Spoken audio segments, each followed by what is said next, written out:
Black Op Radio presents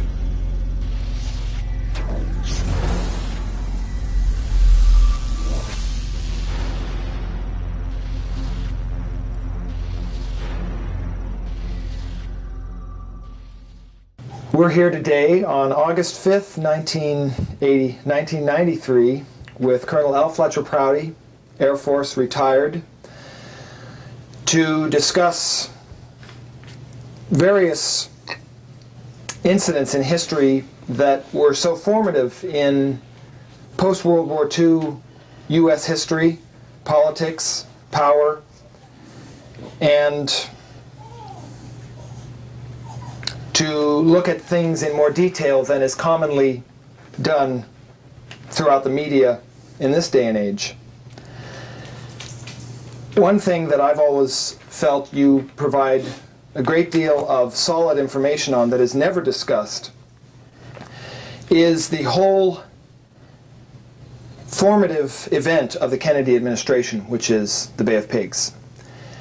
And citing the letter to the president that was written by the four people that he convened to study what went wrong with the Bay of Pigs.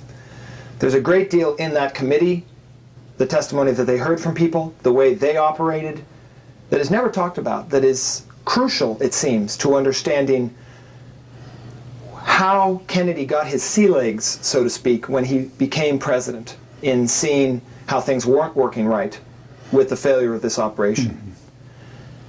I'd like to have you tell us some about, perhaps start with this final report that was never found for years because people were asking the wrong questions, that indicates the perceptiveness of the president in trying to understand what had really happened so that it wouldn't happen again.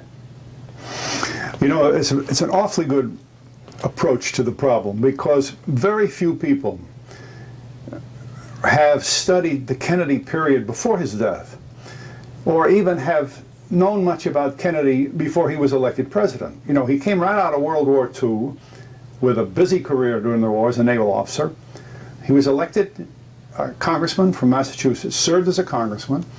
He stayed here in Washington, served as a senator from Massachusetts, and then was elected president. There were very few men arriving at the office of president who have more background in Washington than Kennedy had. He was younger than most of them, but he had more background experience, which means he knew the bad things as well as the good things. There were a lot of things that he was against in the way the government had been going under the Eisenhower and post-war administration, and he wanted to use the presidential power to change them. And one of the first things that he found that he had to take care of, there were two things, was the Bay of Pigs. Now, that was an Eisenhower program. That was approved by the Eisenhower National Security Council in March of 1960.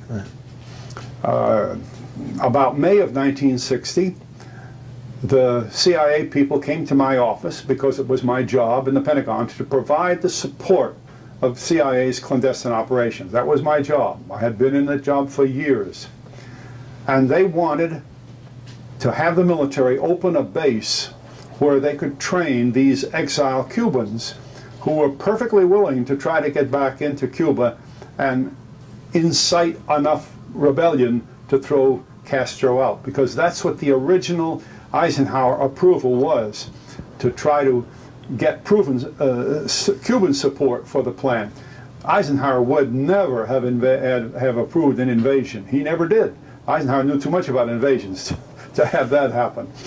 Well, you follow that through now from the mid-60s, and then you have this important event when Kennedy and Nixon had the TV debates just before the election. And everybody felt that the two were just inseparable. There was no way to tell who was going to be elected president. And they came to debate number 4, and Kennedy pressed the Cuban issue, the Castro issue, because Nixon had made so much of it, you know, that the government, we would overthrow Castro, got to get rid of Castro, he's a communist and all that sort of thing.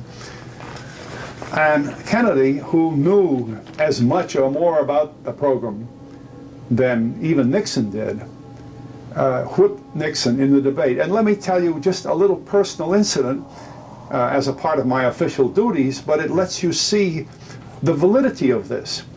I was asked to go to the Senate office building to a certain room number and to pick up 4 men and bring them back to the office of the Secretary of Defense. That's where I was working. I was working with the Office of Secretary of Defense. The 4 men I picked up were the leaders of the Cuban program, Artima and Mendonca and De Verona and those people. And they knew Kennedy. They were in the office room I was sent to was Kennedy's office. So here's Kennedy with these Cubans talking with them in August of 1960.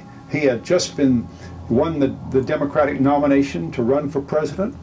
He knew this background. And furthermore, I understand that the Cubans had visited him in his home in Palm Beach. He knew these people. He knew everything that was going on. Well, Nixon didn't know he knew that. So in the debate, when it came time to argue with Nixon about it, Kennedy cleaned up on that debate, and a lot of people believe that's how he won the election, a very narrow election, but he won. Days after that debate, the CIA came to us in the Pentagon talking about an invasion of Cuba. That was not the approved plan. Kennedy was not president yet. We knew Eisenhower wouldn't talk about that. The CIA did it. They put pressure on Kennedy themselves. And what had been a plan to drop 30-man groups from an airplane, a C-46 can carry about 30 with their equipment, or over-the-beach program from submarines or fast boats, 20 or 30 men, all of a sudden they're talking about 3,000 men, training the 3,000. I had to send men to Guatemala to train pilots. I had to get aircraft reconfigured in Arizona to be used for that purpose.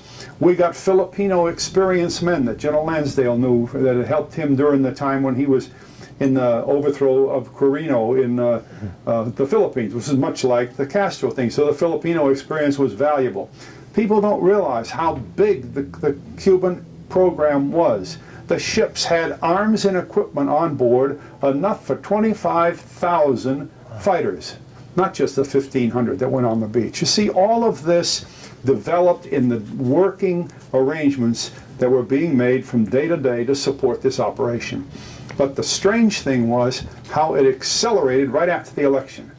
They were going to press Kennedy to accept the invasion because during the time before his inaugural, they got all of this change started and in being. So that by the time of the invasion, actually, the ships were at sea from different areas already heading for Cuba, and Kennedy had not approved the program. So you see, that is so different from what most people have heard about the way the thing was organized. One thing that the agency had done at the suggestion of the JCS was to bring in a most competent Marine colonel who knew invasion tactics to work out the invasion plan. The JCS had told the CIA that if Castro's combat aircraft were not destroyed before the men hit the beach, there was no chance that they could get on because the combat aircraft were being on home ground and all, and the men just on the beach with no protection couldn't protect themselves. They must destroy the aircraft totally before the men hit the beach. That was a fundament of the whole plan. The Marine colonel knew it, and the JCS had told the CIA that.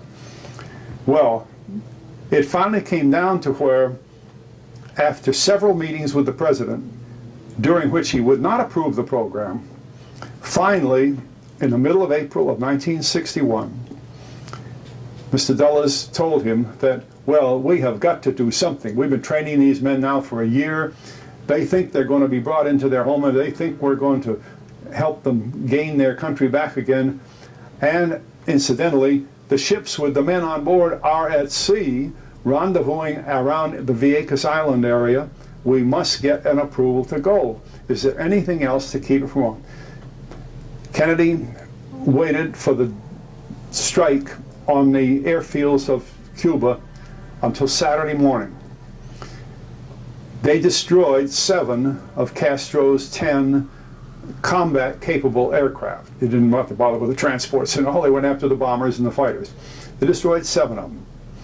Unfortunately, 3 jets had taken off from where they had been the day before when we had pictures of them and gone down to Santiago for the weekend, and they weren't there and they weren't destroyed. So on Sunday, when they went to brief the president, they told him, they showed him pictures, they had destroyed 7 planes, but 3 were left. They had to get those 3 airplanes before the men hit the beach at Zapata Landing. Well, Kennedy ordered specifically, it was about sometime about mid-afternoon, 3 o'clock in the afternoon, he ordered the first thing to be the destruction of those aircraft. That was a Kennedy order. A very close friend of mine was in command of the bomber base in Puerto Cabezas, Nicaragua, that was to do the job. 4 B-26s were to be dispatched about 1 o'clock, and it's very important because they had to hit the planes before the dawn landing of the men on the beach, or the landing would then they'd be in the air supporting the beach, and they were so superior to the bomber that they shoot the bombers down one after the other. Everybody understood that, we thought. So Kennedy ordered that, and as a prerequisite to the landing. He agreed to the landing on Monday morning, April 18th, 1961.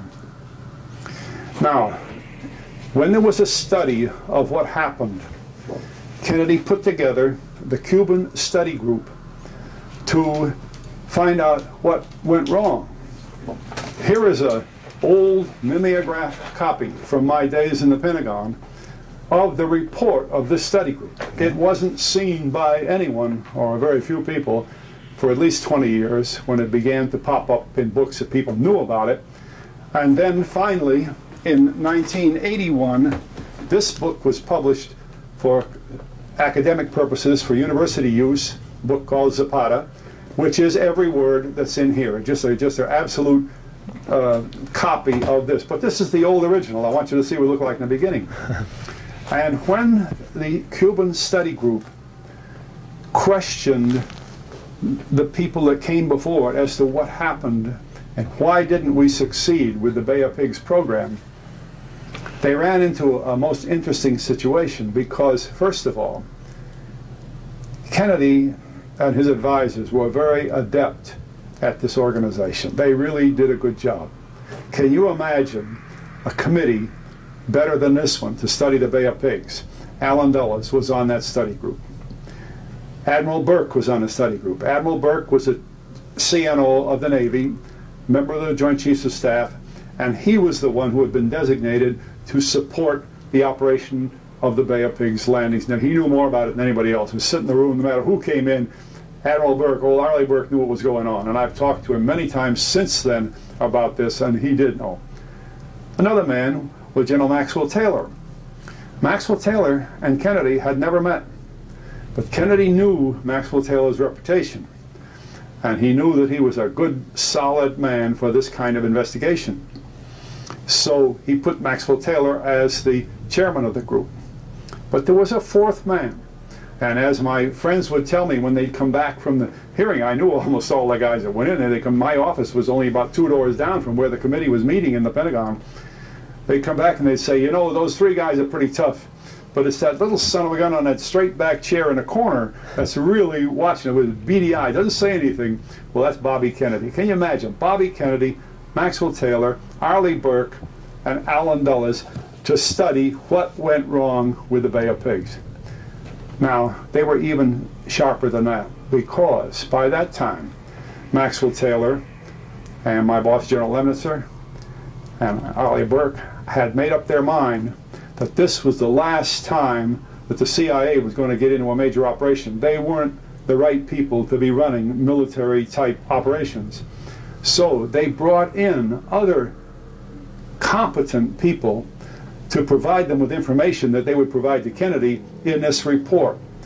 And one of the best things they did, one of the people they brought in that was really important, was General Walter Beadle Smith. Now, people who remember World War II will remember that he was the chief of staff for Eisenhower for the invasion of Europe and the whole European operation in World War II. A very competent, experienced, reliable general.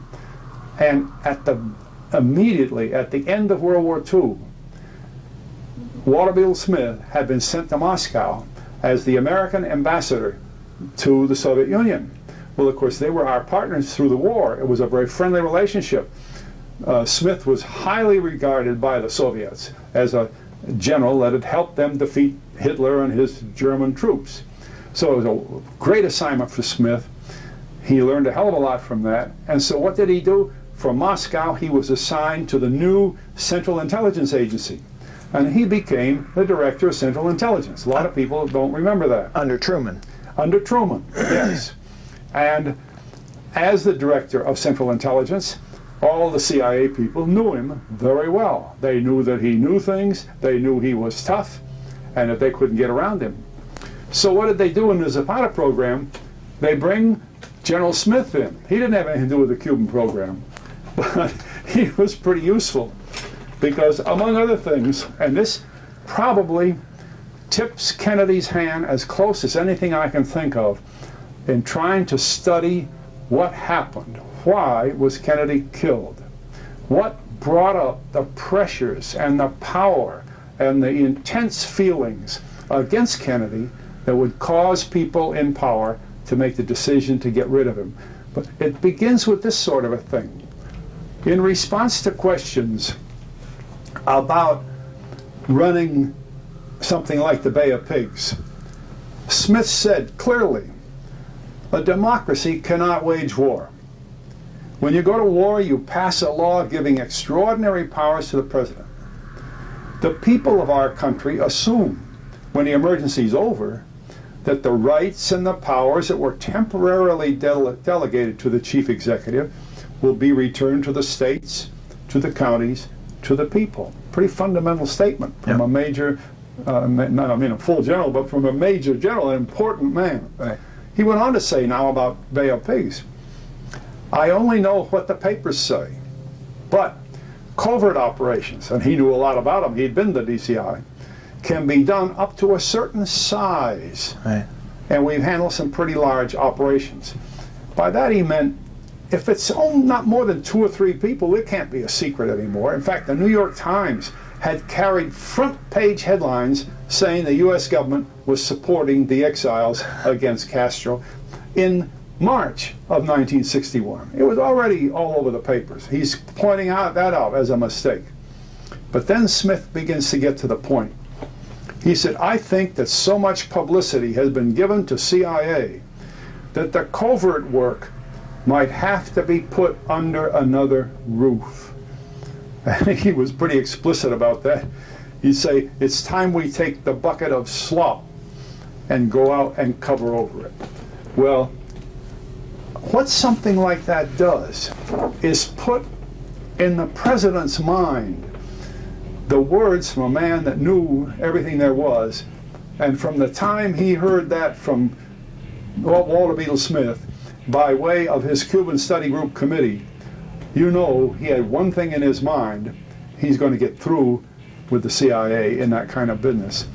And let me just read you what General Taylor presented to the general when that was over. When the Cuban Study Group had completed its work, Right. they had agreed unanimously with their own report. Even though Dulles was on there, it was a unanimous vote. Even though Bobby Kennedy was on it, it was a unanimous vote. It ended up as a letter to the president on the 13th of June, 1961. Their work was done very quickly. And one of the dominant things to come out of it was a paper that President Kennedy signed personally and sent directly to General Lemnitzer, the chairman of the Joint Chiefs of Staff. He didn't send it to the State Department, to Dean Rusk. He didn't even send it to McNamara, which all correspondents ordinarily would go through, and he didn't send a copy to CIA. So you can see that Kennedy was saying to General Lemnitzer, chairman of the Joint Chiefs of Staff, this is what I want done. Now, in the procedures of how you do these things in the Joint Staff, where everything is very formal, it just happened that I was the officer that the director of the Joint Staff gave this paper to from the White House and said, prepare a briefing for the chiefs. And I did, so I'm very familiar with it. And I'll only read a paragraph, but you don't have to read more.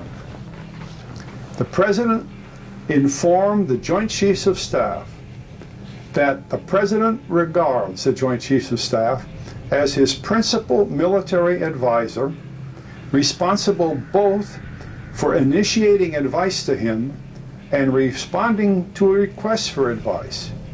He expects their advice to come to him direct and unfiltered, and that the Joint Chiefs of Staff have a similar responsibility for the defense of the nation in a Cold War as they have in conventional hostilities. Now, in the terminology of the government, to say that the Joint Chiefs of Staff have that responsibility in the Cold War, he's saying the CIA will no longer have that responsibility. You see? That was a stroke of the pen that was as powerful as a thunderclap. And when I read that to the Joint Chiefs of Staff, you could have heard a pin drop. And I was told, Colonel Prouty, take that back to the files. When we need it, we'll call you. You know what that meant? They were going to wait until the situation had been completely prepared for this next step forward, because that's a major change. They understood the implications. Yes. They realized, how can the military in uniform go into covert operations? I mean, the ridiculous POW MIA situation that we have now is a result of that. 15 years of the Vietnam War, everybody that went to Vietnam was under the command, operational control of a CIA man.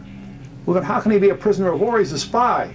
And that's what the enemy thought. They didn't give a darn about all the fine print. Right. So you see, the Chiefs of Staff knew that. So for the next few years, Kennedy studied this situation and prepared the ground for a report. But this is why I feel that the key, the beginning point in the troubles that Kennedy had with many points of power began with this situation, because he signaled clearly, with the assistance of General Smith and the others, that he was putting the CIA out of this business and turning them back to intelligence only. And of course, the law that created CIA never gave him this authority in the first place. So he was right, and he knew that law. That's why I say the Bay of Pigs is the key to the problems that came later.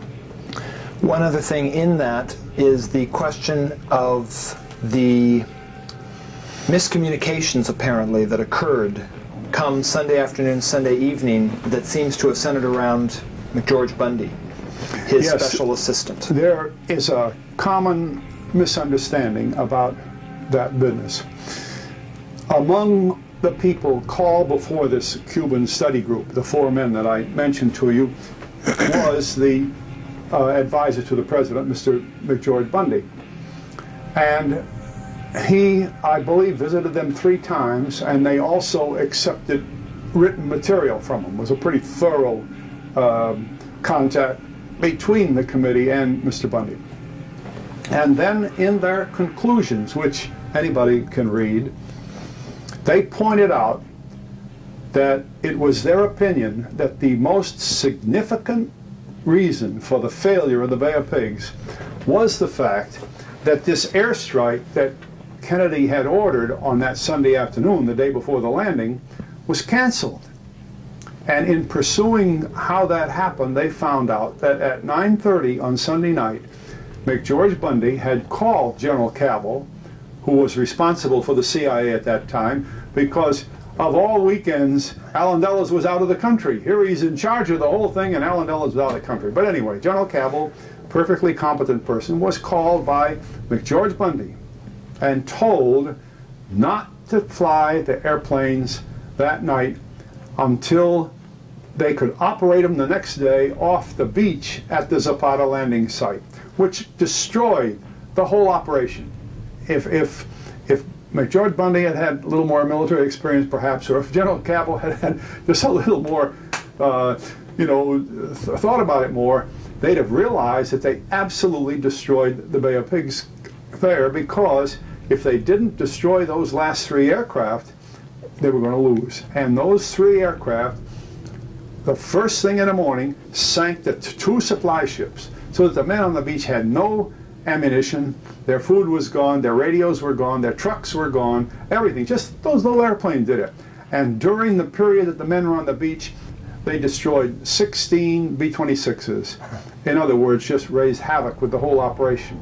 So it's obvious the study group, when Maxwell Taylor wrote his letter to the president, he said, our conclusion is that the principal reason for the failure was the failure to carry out the mission that the president had ordered to destroy those last 3 planes.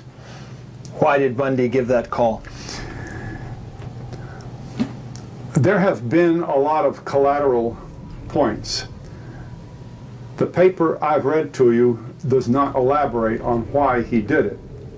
But with Bobby Kennedy in a room, you know very well that Bundy couldn't say such other things as, oh, the president told me to do it, because right. Bobby would have known that wasn't true. Right. So he couldn't say that.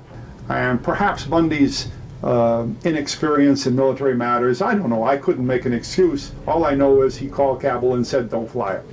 And that's on the record. I don't say that, I read it from the record.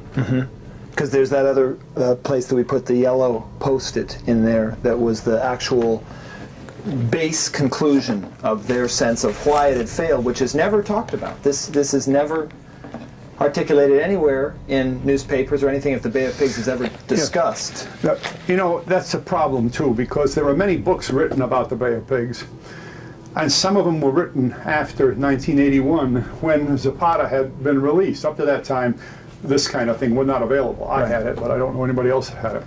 But so that they have never quoted the exact words. And to be sure that we understand exactly what the study group found, I will read you the words that they sent to the president. It's item 43 in their report, and it simply says, at about 9:30 p.m.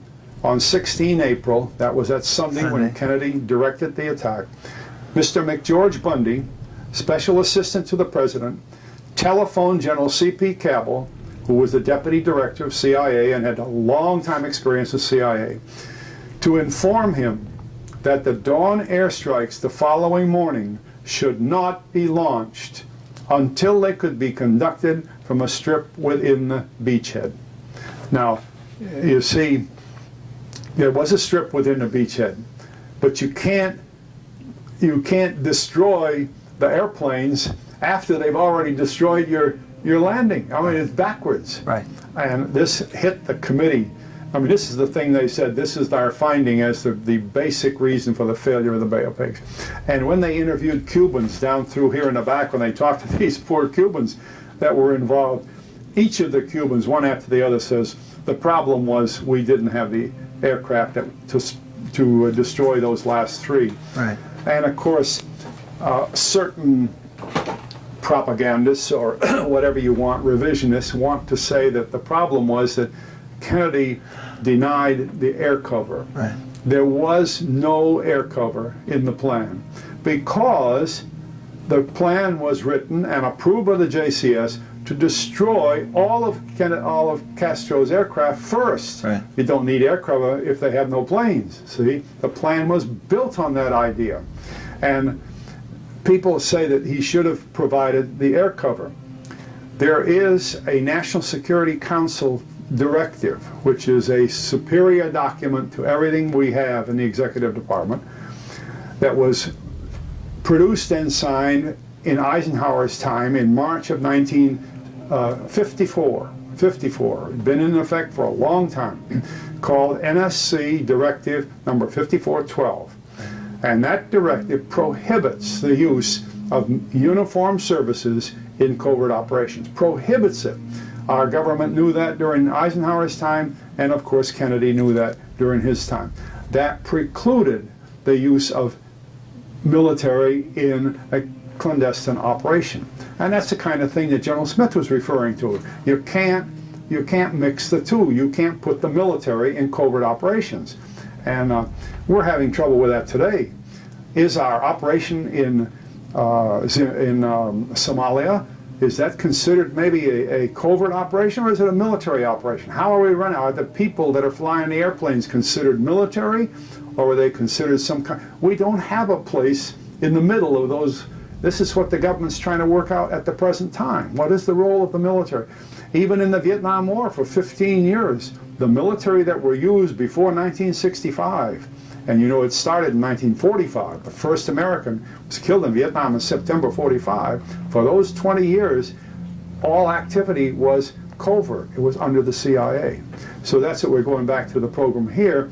And Kennedy knew that it was against the government policy to use military active duty air crews in such a landing as a covert operation, because it immediately would reveal the hand of the U.S. government in an operation against a sovereign country, and that's not permitted. So the people that throw the idea of Kennedy's failure to provide air cover are just unaware of the situation that existed legally, in practice, and in the way you use military in this country. We agree with those laws and international agreements, and we don't do it the other way.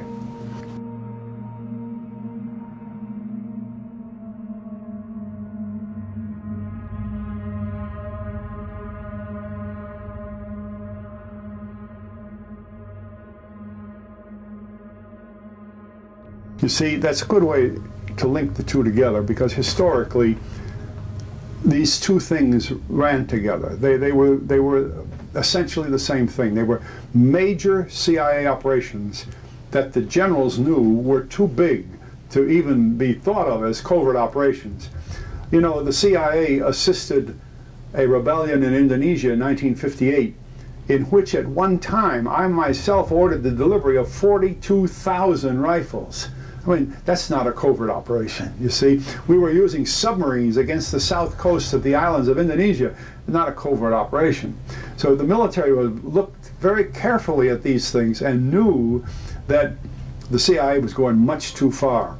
We supported the Khamba people in Tibet, something like 60 or 70,000 of them, by dropping arms to them, medicine, weapons, everything. To those people. That's not covert, but we thought it was. You know, we put it under the rules of CIA's operation. And this is what Kennedy was facing during that transition from the Eisenhower time, when the CIA had begun to get into all these things. The Indonesian rebellion, the Tibetan program, the Cuban program, all were in that period of time, and Kennedy inherited that. And at the same time, the General Ridgway, who died just a week or two ago, told Kennedy clearly, don't ever let Americans come into Asia. Don't ever bring American soldiers into Asia. And General Bradley, I used to be General Bradley's personal pilot, and I know the gentleman, one of the finest men ever put a uniform on. He gave Kennedy the same answers. Eisenhower, in this book here on the foreign relations of the United States, says how bitterly he opposes the entry of American divisions into Vietnam. If I've tabbed that page, it's very interesting. This, by the way, is the foreign relations of the United States, Vietnam, August to December 1963, zeroing right in on the peak of the time of Kennedy's involvement in the planning for the future in Vietnam.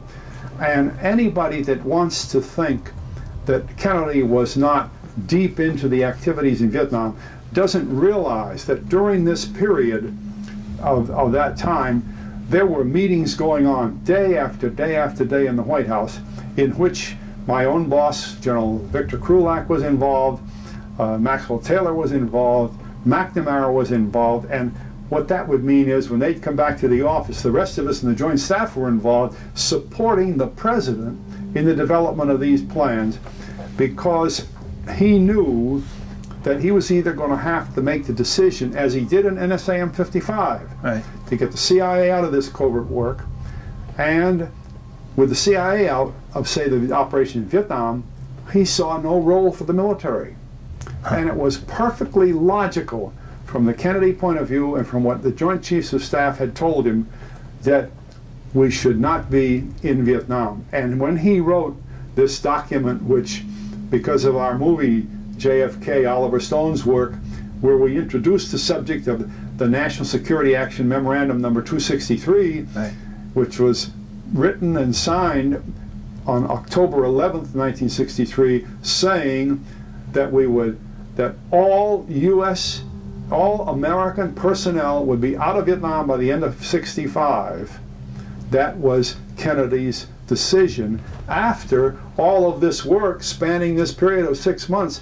And here you can read day by day by day the meetings were held. I counted over 50 meetings that are listed in this book in which my own boss, General Krulak, attending meetings with President Kennedy on Vietnam. And as Kennedy worked his Vietnam policy out during that period, he arrived at what you might call a scenario. He wanted to be sure everybody understood what he was doing. So he sent General Krulak quickly to Vietnam. The idea being, published in the papers, that he was going to get the last-minute word in Vietnam to see how things stood. That was in late August, or? Late August. I think he actually traveled in September, because I myself was sent to the SINCPAC headquarters in Hawaii to meet with Admiral Felt. And I have yet never revealed the reasons for that meeting, but the two had a very strong, I was doing a lot of writing for General Krulak, and they were very much related. And when General Krulak came back, he met with Kennedy and discussed up to date the things he heard from the people out there, which of course we knew by telephone anyway, but it made the scenario more reasonable. And so immediately Kennedy ordered Maxwell Taylor and McNamara to go to Vietnam. And so they went late in September, I believe it is. After a very busy flying trip, going all over the country, talking not only to President Diem, but to his opposition, because by that time Diem had some serious opposition in his country, they came back. Well, they had brought a big trip report for the president. Now, it's absolute fantasy to think that two busy men like General Taylor and Mr. McNamara are going to make a quick flying trip all through Vietnam, transversing the Pacific Ocean and everything, and write a great trip report while they go. It would be written right in the Pentagon. But more importantly, it was being written as a result of these meetings, and Kennedy was dictating the policy daily to these people that he met with. His staff in the White House, people from State Department, people from CIA, and the military. And when McNamara and Taylor got back to Hawaii, a jet carrying the report landed in Hawaii and gave it to him. A big document, big, with leather covered, with President John F. Kennedy on the cover and all that sort of thing. They couldn't possibly have done that while they were traveling. And then they had the time to review the report as they flew back to Washington, usually a 8-hour, 45-minute trip in those days in one of the Air Force One aircraft. And they left Andrews Field in a helicopter. They arrived on the White House lawn and presented it to the president. It had just left him about 2 days earlier. And here was the trip report. That's October 2nd of 1963. And that trip report contains the information that Kennedy had approved, that he was going to bring 1,000 men home by Christmas time. That's 1,000 military men. And by the end of '65, the bulk of U.S. personnel. Now, bureaucracy is an interesting thing. We learn what certain words mean. If he had said he would bring home the bulk of American military personnel, you would assume that the military personnel were there. So he'd bring them in. And most people who write about that period say Kennedy was going to bring home or not bring home. He was going to, they used the word they were going to withdraw the soldiers. Well, they weren't going to withdraw them. They weren't there. Withdrawal is not the word. That's wrong. And many people have been writing for The Nation magazine and other magazines like that trying to explain Kennedy's mind, overlooked the fact that we very carefully inserted into that document, bring home the U.S. personnel. And what did that mean? The CIA people were coming out. So again, that lowered the boom on the CIA, and this time it was the last time. They were going to be out of covert operation completely. So NSAM 55 began the movement of getting CIA out, and 263 closed the book on it, and by 65 he would have had no CIA people in Vietnam at all, and they'd been there since 45. So you see a good long period of time, 20 years. And in other countries too, he would have stopped them from being in covert operations overseas. is very fundamental points that if you look in the right books and at the right reports, you get them all, and they're all backed up. These are not my words. I happen to be there, and I happen to be working in them. But this series, especially this latest book that has just been released, gives you the answers to what people have been looking for years. But the trouble is that during this period, countless history books have been written about Kennedy, about Vietnam, about the post-war period, about the Cold War. And the writers have not used this sort of material. And unfortunately, the books are, what would we call them, fantasy or mythology? Concoction. Incorrect. I belong to the Society of Historians for American Foreign Relations, a wonderful organization of thousands of mostly history professors all throughout the country. And as we have our annual meetings, one of the complaints that arises more frequently than any other is the quality of history books today. Quality meaning, are they true? Are they revisionist? There's more things been written about Kennedy that are absolutely untrue since his death. There's no sense of killing a guy twice, once with a gun and once with a typewriter. And they're untrue. And what I think people ought to do is refer to the work of these generals, like this report at the Bay of Pigs, or refer to these papers from the State Department. They're listed as the Foreign Relations of the United States, and see what the facts are. Or refer to some of the gentlemen that are mentioned in here who are still with us, God bless them, because those are the important things. And that tells us what really happened. And this is why when I worked with Oliver Stone, we were working from this kind of paper, and that's what stirred up so much opposition. Because when these big-time writers in the New York Times and the Washington Post and other papers said, there is no substantive history to back up what Stone's putting in the film, all I had to do is read these books. There's the substantive history. And it's appalling to think that these men who work every day on the minds of the American public with their computer writing through the New York Times and the Washington Post and the rest of them are telling us that sort of thing when they know very well what they're saying is not true. It's too bad, but it's not true. And as you were saying before, the Taylor-McNamara report, which became, in essence, the formalized text for 263, you were involved working under Krulak in writing a lot of what became their report that they gave back to Kennedy when they arrived on the White House lawn, that was derived from all these meetings. Yes. And you know, people have to understand, when you talk about the Joint Chiefs of Staff, there's an organization called the Joint Staff. Now, in my day, by law, it could not exceed 400 people. And so I was one of 400. And people say, well, what's your job? Our job is to do this kind of thing.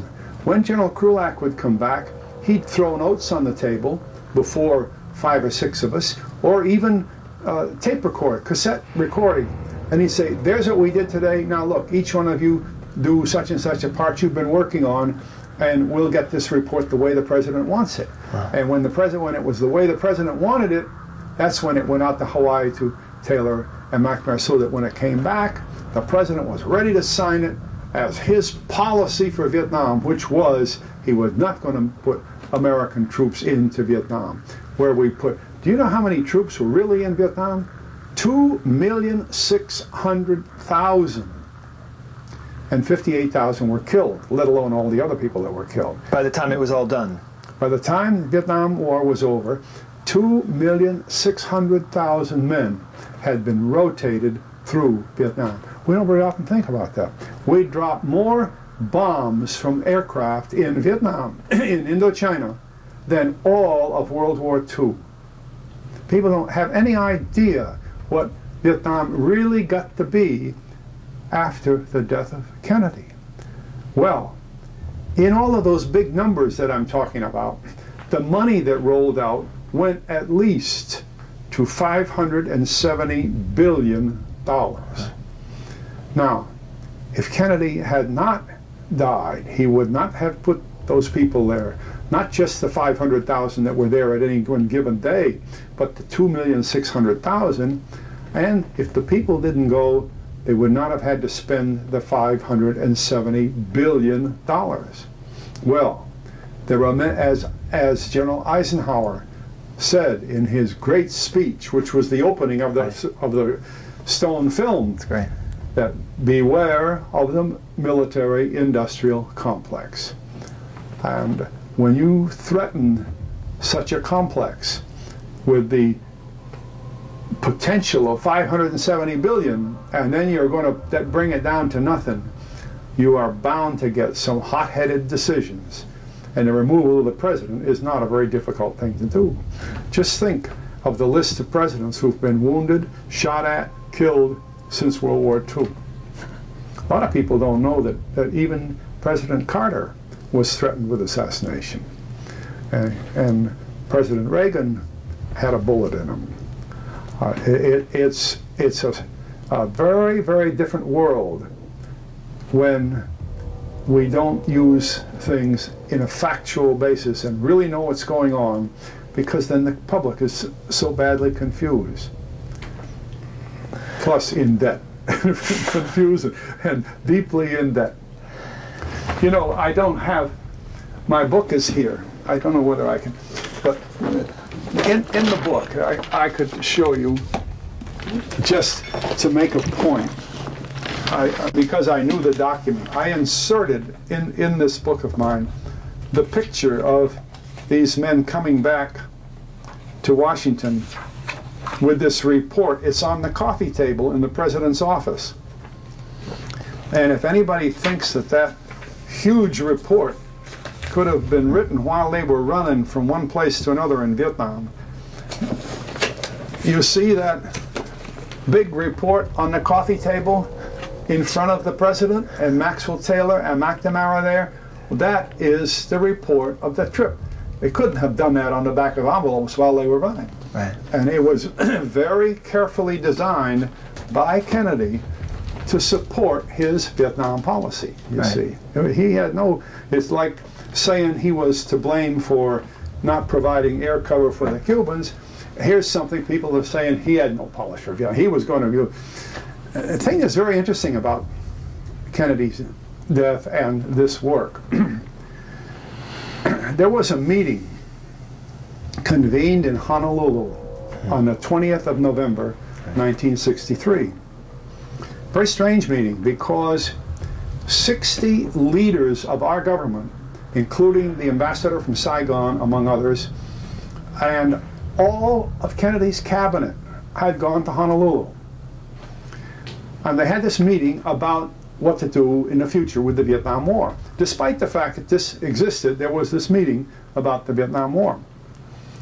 The interesting thing is that the report that they released that day, November 20th, and published in the New York Times, among other papers, on the 21st, is a glowing report of how things were becoming better in Vietnam. And yet, on the same day, November 21st, 1963, a report was written called NSAM 273, which was reversing some of the Kennedy policy for Vietnam. And yet, hypothetically, this NSAM, new NSAM, would have to be signed by Kennedy.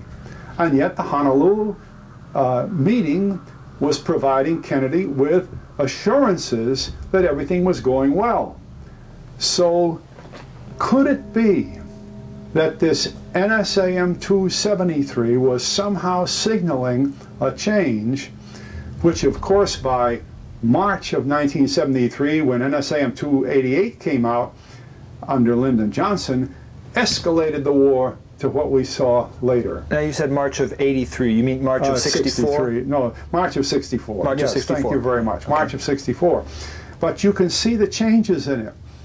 And some of these people have said, again referring to the Kennedy policy of not putting not withdrawing America, but not putting Americans in. Withdrawal was bringing the boys home for Christmas. But not putting them in, they completely overlook this rapid change that came right about the time the president was killed. And to me, just underscores terrifically the way history books are worked on. Right. In 1967, sort of summing up all of this Vietnam period, Secretary McNamara of the Defense Department ordered a group to write the history of the U.S. in Vietnam from 1945, notice the date he picks, 45, to the present. And the present would be, when they got it done, the end of 1968. So, rather in a chronological manner, they wrote what amount to being 5 volumes this size of this history of the United States, a history written by people in the Pentagon, paid for by the U.S. government, and published by the U.S. government. It's called the Pentagon Papers. Because it is the same stack of highly classified papers that Daniel Ellsberg released to the New York Times, the Boston Globe, the Washington Post, and a few other papers. And of course, Ellsberg got in serious trouble for violating security and releasing this, which of course was very good advertising for this, because this was put together, as it states clearly in the opening paragraphs, by a man named Les Gelb. Gelb was working in the internal security agency offices of the Office of the Secretary of Defense. Okay. That's where he was working. It also just happens that if you look in the Pentagon telephone books of the period, you find that not only is Mr. Gelb listed in ISA, but Daniel Ellsberg is listed in the Pentagon telephone books. And anybody that has enough interest to want to read history should just look in these books, because a lot of other nice names in here. General Richard Secord was working in the same office. Mr. Eagleburger, the State Department, was working in the same office. ISA. ISA. Bill Bundy was working. Bill Bundy was the head of it for a while, ISA. They had a little robin's nest there that was bringing out all these things. But something that I want to emphasize on this business of history, because most history professors, and therefore, unfortunately, most history students, believe that the Pentagon Papers are the essence of the Vietnam War period, and that if they study these, they know what went on. And the book is written in chronology. Like the page I'm open to here has the 3rd of November, the 4th of November, and over here on this page, 9th of November, the 20th of November, the Honolulu Conference, the conference I was talking to you about, with all the people out there. The entire country team met with Rusk, McNamara, Taylor, Bundy, Bell. So I have a copy of a letter Bundy wrote in 1991. This is McGeorge Bundy, saying he wasn't there. Here he's listed. Maybe the history book's wrong. But it's real interesting. They right up to the 20th. Then on the 22nd of November, 1963, on a blank slate in the Pentagon, they wrote this: Lodge confers with the President. 22nd of November. Having flown to Washington the day after the conference, Lodge meets with the President and presumably continues the kind of report given in Honolulu. 23 November 1963, NSAM 273. Drawing together the results of the Honolulu Conference and Lodge's meeting with the President, NSAM 273 reaffirms the U.S. commitment to defeat the Viet Cong in South Vietnam. But what's missing? The men that wrote this wrote it in 1968. They hadn't heard that Kennedy had died. They didn't even know Kennedy was missing. When Lodge confers with the President, they didn't clarify whether he met with Kennedy or Johnson, or neither. Right. This is how history is written today. You see? And such things as that are very powerful in the minds of people in college today who are too young to know the things that I can remember about General Walter Beadle Smith, or General Ridgway, or General Bradley, or Allen Dulles. I've worked in Allen Dulles' home with him. I know what Allen Dulles thinks about various things. I've worked with him in John Foster Dull's home. Well, why can't we tell it the way it is? Why can't we tell it truthfully? So on the 22nd of November, according to this 5-volume study done by 36 PhDs working with Les Gelb, who has been the managing editor of the New York Times, among other things, on the 22nd of November, they didn't even notice that the President of the United States had been shot. And the rest of our history books are just about that good. It's terrible. It's a disaster.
It appears as though something has happened in the motorcade route. Something, I repeat, has happened in the motorcade route.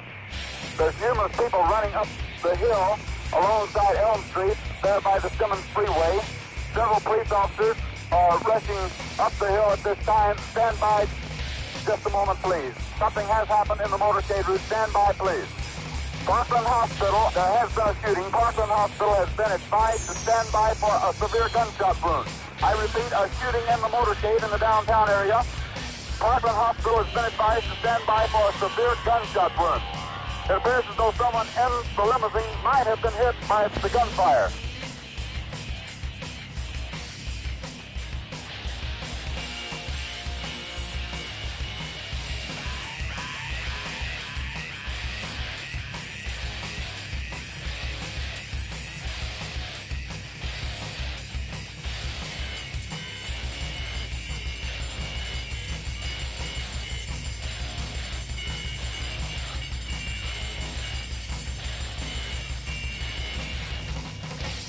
The President of the United States is dead. I have just talked to Father Oscar Hubert of the Holy Trinity Catholic Church. He and another priest tell me that the pair of men have just administered the last rites of the Catholic Church to President Kennedy. Women here in shock, some have fainted. Grown men, Secret Service men standing by the emergency room, tears streaming down their face. It's official, as of just a few moments ago. President Kennedy has been assassinated. It's official now. The president is dead. The final shot had to come from the grassy knoll somewhere in that area to hit him in the side of over his ear. There was at least one shot came from that direction, and it took the top of his head off and blew his brains out and backwards. And I would swear that over my mother's grave to this day. When I first heard a noise, I was not aware that that was a shot being fired. I don't know how many I heard. I know where I thought the shots came from. Was the picket fence area in that around that large tree. And where did you hear that third shot come from? Right over about 20 or 30 feet from the other end of that little picket fence. It knocked him over to his left, down in the car. Away from here? Away from here. And we were just in front of the triple underpass on Elm Street, and we heard the first shot, and then as the car got directly in front of us, well, a gunshot apparently from behind us hit the president in the side of the temple. Do you think the first gunshot came from behind you, too? I think it came from the same location. Apparently back up on the mall on top of the hill, a little mound of ground there, the garden. There's numerous people running up the hill alongside Elm Street, there by the Simmons Freeway.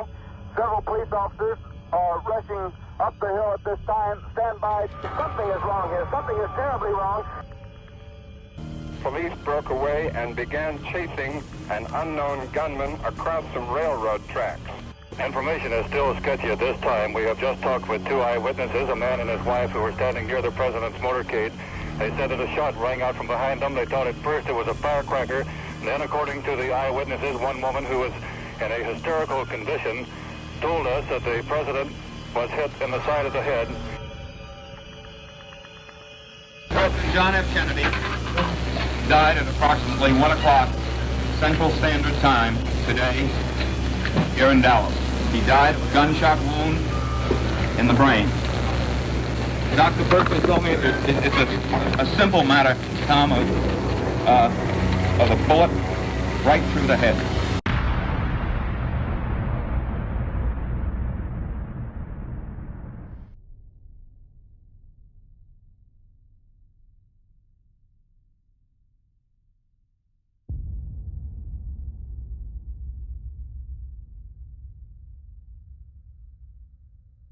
It's now Monday, May 8th, and we're here again with Fletcher Prouty today to discuss aspects of the Kennedy assassination on November 22nd, 1963, and some of the ramifications of the types of power groups or power group base that seemed to somehow have its hand in all this, from trying to examine the details of this massive area of information about a very seminal event for post-World War II directions in United States policies and agendas, at least in the political realm. I'd like to start with a pretty open-ended question, positing, knowing what you know now, if you were put in the position of being in charge of investigating Kennedy's assassination the day after he was murdered, when almost everyone was still alive, and you had subpoena power, etc., what witnesses would you call and what leads would you pursue?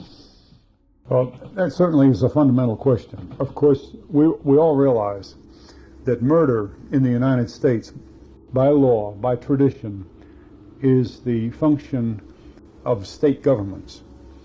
What should have been done immediately was to have the state of Texas begin to solve that murder without any delay.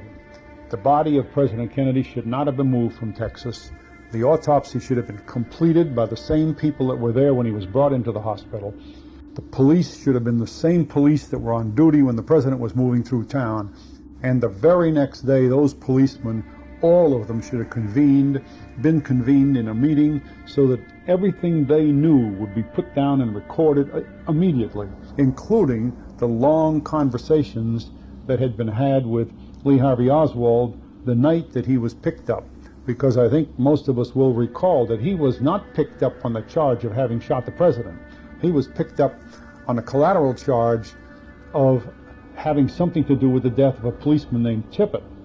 And it's rather interesting to note that some newspapers printed that Officer Tippit had been sent to arrest Oswald, and that was immediate printing. That was before the cover story came in. Later papers went along the cover story that Oswald, for some reason, got in an argument with Tippit and shot him. It had not anything to do with the original reports of the time. So, first of all, if any of us were on the spot and charged with solving that murder, we'd have done the same thing you do with any murder. We'd have policemen and detectives on the spot and immediately begin to ask the questions that would solve this murder, which was clearly the activity of several people, highly trained, and with a lot of other people in the area taking part in the business of this whole assassination.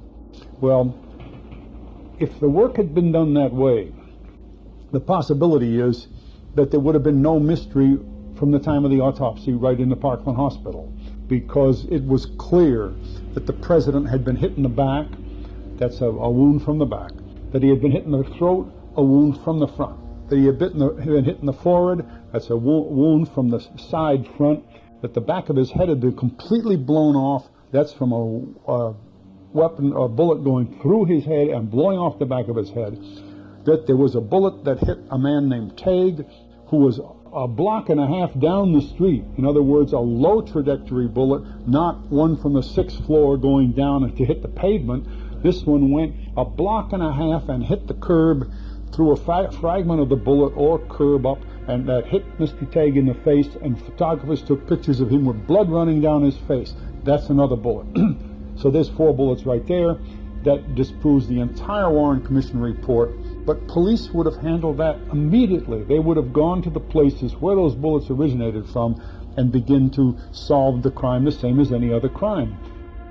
There are reports of them locating a British .303 rifle, of a German Mauser rifle, and of this Italian Carcano rifle from the same period of time within hours.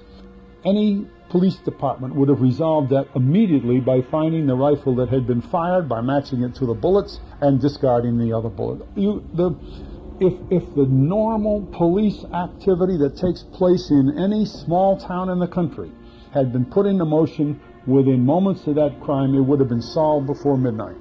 And if we remember, Oswald was not even charged with the death of Kennedy until after midnight. So even that aspect of it is illusory. And then they interviewed Oswald all during that night and claimed that they never took any notes at all. That's fabulous. They couldn't have done that in a police service unless the policemen were part of the, and you'd find that. Then you say to the police, you're part of the conspiracy, because why didn't you take notes? You see, could have stopped that thing immediately. And with the body there to match it to all this evidence, there would have been none of these things about all the bullets from a single man up and up. Now, as soon as you throw out, and it has taken the press in this world 25 years to throw out the idea that Oswald was the lone assassin. The House committee study in the late 70s came up with the idea that they are convinced, because they found more rifle firing sounds on the sound tapes than 3, that they think there was a conspiracy. The newspapers haven't even picked it up. If you read a newspaper today, whether printed in San Francisco or Singapore, it says President Kennedy was killed by a lone assassin, Lee Harvey Oswald. That is evidence of one of the most powerful cover-up situations ever created.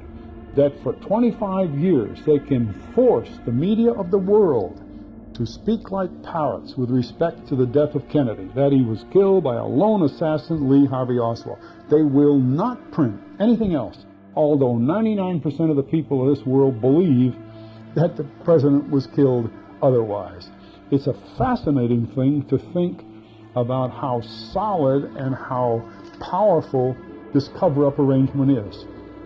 Then when you begin to add to that the fact that the plan to kill a president can only mean one thing, that the people who made that plan intended to take over control of the United States of America, then you begin to see that they have the power to kill the president and to create the cover-up, and of course to take over the presidency for the objectives that they had. Those things begin to clarify who did it, how they did it, why they did it. That's what you do with any crime. So if I had been in charge of the investigation of the president's death in Dallas for the next 24 hours afterwards, I think within 6 or 8 hours we'd have solved the crime. There would have been none of this lone assassin business. Now, the important thing about having people realize that there was not a lone assassin is the next step. That if there was a group and if they conspired to kill the president, then they had an objective. A lone assassin doesn't have to have an objective. He can be a nut. Somebody just fired the gun and he's a nut. And that's what they try to make us believe. But the minute you say there were people who planned to kill the president, whether it was Castro and his people, whether it was Khrushchev and his people, whether it was the mafia and their people, or some other hate group, they had an objective. And at least we are maturing in our thinking about Kennedy's death. By now we can say the mafia did it or Castro did it. At least we are pointing the finger to groups that have an objective. And I think within the next 3 or 4 years, they will finally begin to come around to what this objective was. And we may become mature enough in this country by 30 years after Kennedy's death to begin to lay down exactly what happened at the time he was killed, that an extremely powerful group within the United States government set up the objective of killing Kennedy in order to control the progress of the government in the direction they wanted for the next 8, 10, 12 years. There's no question about it looking back.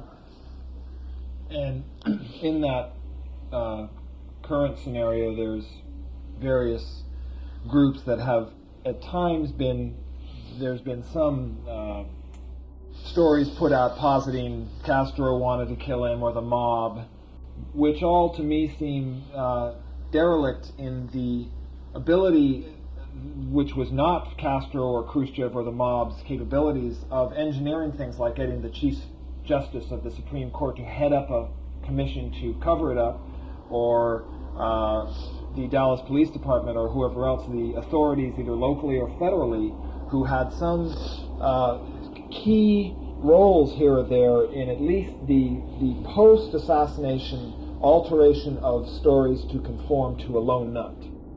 Well, you see, that's what I'm saying, that when we finally mature ourselves enough to realize that the president was not killed by a lone assassin who had no real motive, he just did it.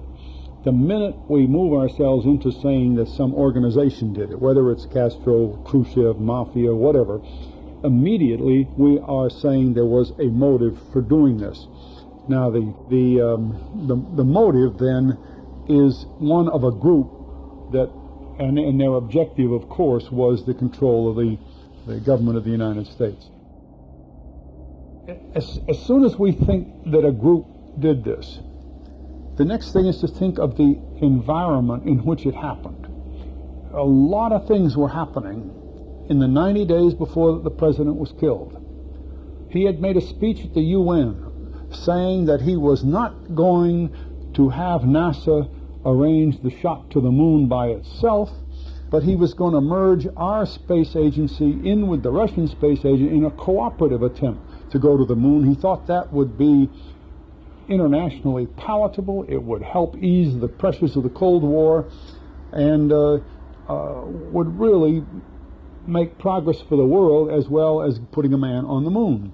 Well, now, of course, that upset the tens of thousands of people who work for NASA and their supporters throughout the industry and a lot of other people who just believe in anti-communism and the Cold War anyway. But Kennedy had done that within 90 days before his death. Another thing that a lot of other people have not noticed, because it's a little more intricate, is that at the time Kennedy became president, one of the biggest aircraft procurement projects ever designed was on the boards. The Eisenhower administration had not settled it, and they handed it over to the Kennedy administration, assuming, of course, that they thought Nixon was going to be elected and he would solve the problem. It was called the TFX fighter program. With that much money, upwards of $6 to $7 billion, I believe, which in those days was an enormous amount of money, there was an awful lot of pressure on the selection of this TFX fighter. And it finally came down to a consortium with the General Dynamics Company of California versus the proposals from the Boeing Company. And in this work, the Kennedy administration changed drastically the method of weapons procurement that had existed since World War II. And one of the active parts in this was the role of Arthur Goldberg, the Secretary of Labor, who, very politically astute gentleman, saw that the Kennedy election over Nixon was a very, very narrow margin. So that what Goldberg proposed was that if the companies bidding for the aircraft owned properties and factories in areas where Kennedy needed the vote, then the one with the most factories in the most areas should be given the contract, simply so that that money would flow in areas that would be politically expedient to Kennedy's re-election in 1963. Well, this was, a lot of people didn't see that working, but within the Pentagon, for example, they set up a series of offices, posted on the walls county-divided maps of the whole United States, county by county, state by state. And they would draw the colored markers on there. Every General Dynamics proposal, they'd set the colors up for the counties the General Dynamics covered. And the Boeing proposal, likewise. So that by the time they got to make the decision on the aircraft, they decided to purchase the General Dynamics plane versus, you might say, the more popular, at least within the military industry complex, Boeing suggestion. And the final McNamara decision to give that contract to General Dynamics staggered the industry, and it's a very powerful industry to have opposition.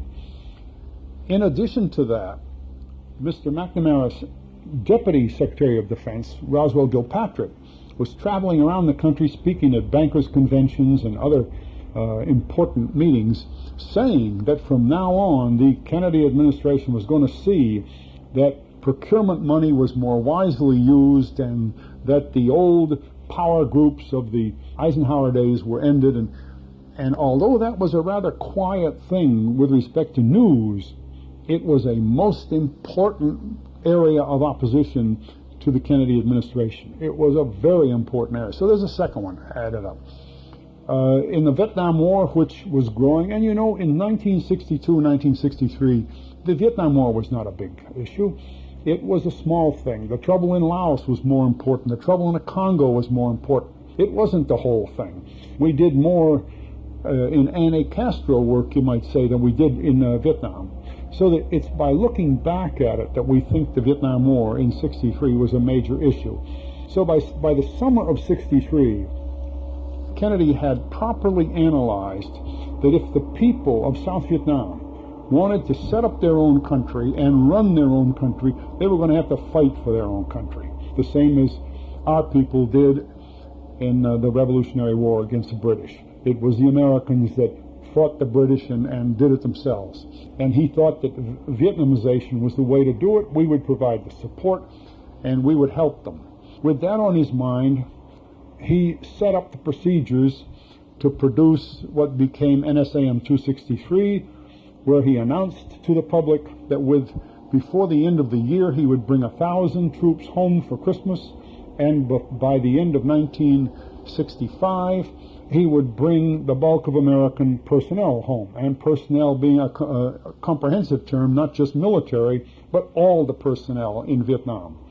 It just happens that I worked on that paper with General Krulak and his staff, and I have no question about the significance of the words in that paper, because we were instructed by the White House to see that this was clear, that 1,000 men will be home by the end of '63, and the bulk of American personnel by the end of '65. Kennedy was removing us from Vietnam, and that hit like a bolt of lightning. So there were those pressures. There were pressures in the education system, and there was sufficient pressure to see that certain groups would like to remove Kennedy, because by the end of '63 it was becoming clear that he would win the next election and have another 4 years in office, that Bobby was right behind him, that Teddy was right behind Bobby, and on. There was a Kennedy regime being set up. I think that pressure is what caused his death, because it is that kind of pressure that could very easily weld itself together into an assassination program, where the assassination was be laid on in a professional manner, as they are done in coups d'etats around the world, where the hitmen are professionals, they are covered by the local police and removed from the scene, and they're gone, and then nobody knows who did it, and they never find out about it. That's the way Kennedy was killed, and those are the reasons for which he was killed. In looking back at the actual execution of the murder, the planning and execution, what role, if any, do you feel the following government agencies or individuals within those agencies played? I want to just run down a list here. Start with the FBI. Well, I'll just say first that no agency played a role as an agency. What happens in such things as this? In fact, we had a term for it. We called it the Gold Key Club. A certain small group coalesces, and they are given an order to do something, and it's not by agency. As a comparison, there was a program that had been constituted, I think in '62, called Mongoose, and the objective of Mongoose was to remove Castro from office in Cuba.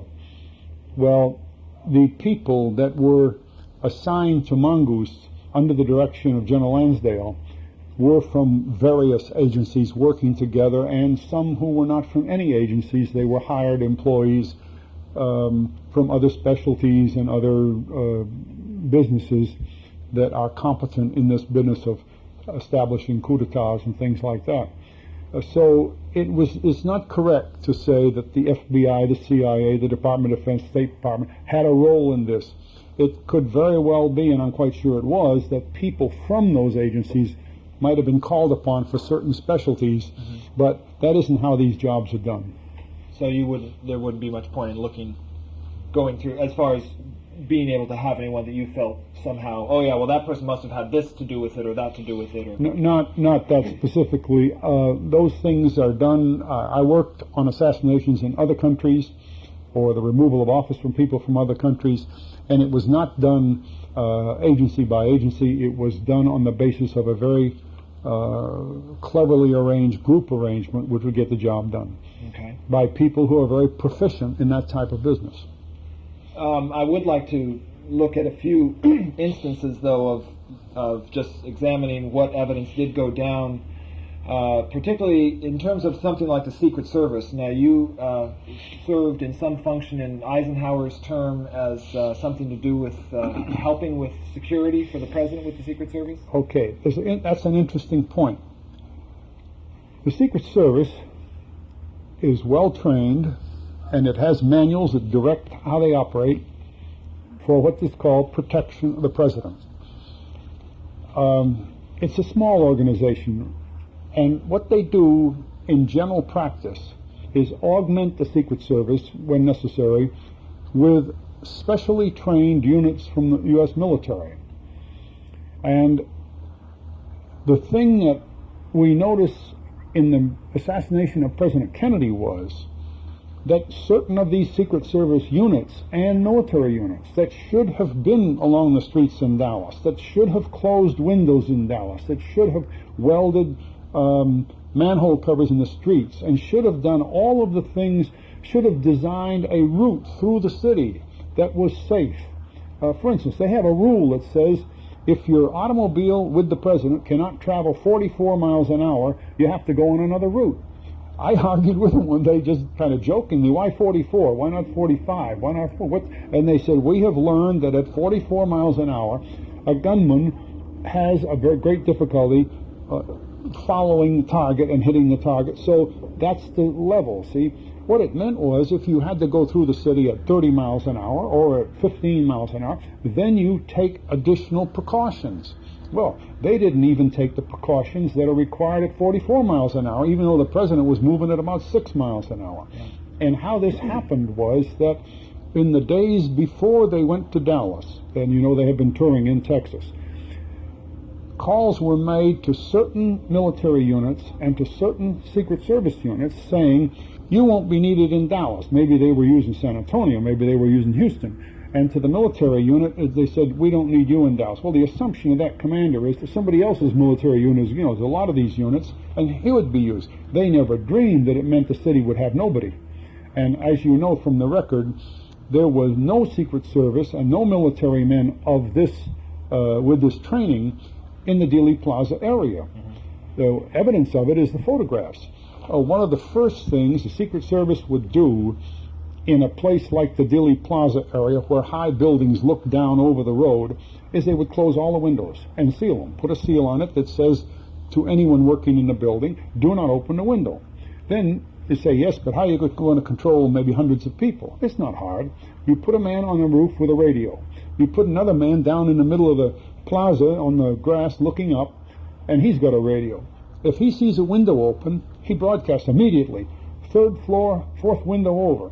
And one of the team on the roof runs down there, sees why the window, some secretary opened the window to see the president go by, and you say, close that window, and it's closed. If it isn't, you stop the president's parade. You got a radio, you can do it. You see, it's not a big job. In fact, it's done every day. I went to Mexico City with the people that were sent to protect the President Eisenhower in Mexico City, and you'd think, my word, we can't get the president through here safely. But we do. There's no problem with it, if you do the job. Yeah. What happened to the Secret Service was not that the Secret Service didn't do the job. They weren't asked to do the job. They were told, your unit isn't needed, you can go home, and then they didn't tell anybody to do it. Very, very clever planning, because it would make it seem as though the Secret Service didn't do their job. It wasn't their fault, see? Or that the Army, I have talked to the Army commander involved, and he didn't know that there wasn't going to be the other Army unit there. He thought if his unit isn't needed, the other one will be there, see? And it's very hard for those people to, it's like if you go out in the woods with a hunting dog, and all of a sudden the dog sees a pheasant and he starts running, you say no. The dog's trained to go for he wants to go for the pheasant. See, you have a hard job stopping him. This is his job. Well, this happened in Dallas in all of these things. Then, added to this, there were false Secret Service there. Many, many witnesses who were on the ground in Dallas said something like, I was taking pictures, and a man who showed me the credentials of Secret Service took my camera and removed the film. And he identified himself as Secret Service.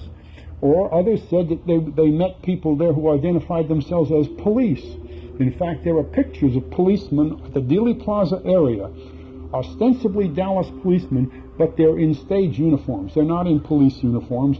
Their insignia don't match Dallas police. The shoes are different from Dallas police. They're carrying shotguns, something Dallas police don't carry, and so on. Who put those teams together, and who put them in Dallas at this time? What arrangements were made ahead of the president's murder that had all those people there before the president was even shot? You see, that's how you answer the problem of who killed the president, how he was killed, and why he was killed. What pressure groups were built up that would enable a team of hundreds of people to work on this. And I haven't even mentioned how other trained people, for instance, operated at the autopsy room, so that when the doctors trying to save the life of the president wrote down that they saw the whole back of the president's head gone from the gunshot wound, that they operated on a cut in his throat that was an entry wound, then by the time they had the autopsy in the Bethesda Naval Hospital, 8 or 10 hours later, they reported wounds of entry in different places. They had completely shifted the autopsy around.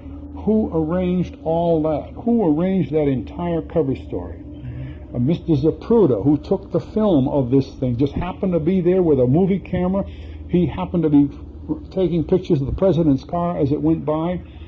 Somebody located him that night, and the Life magazine people paid him, I don't know, $50,000, some big amount of money for his film.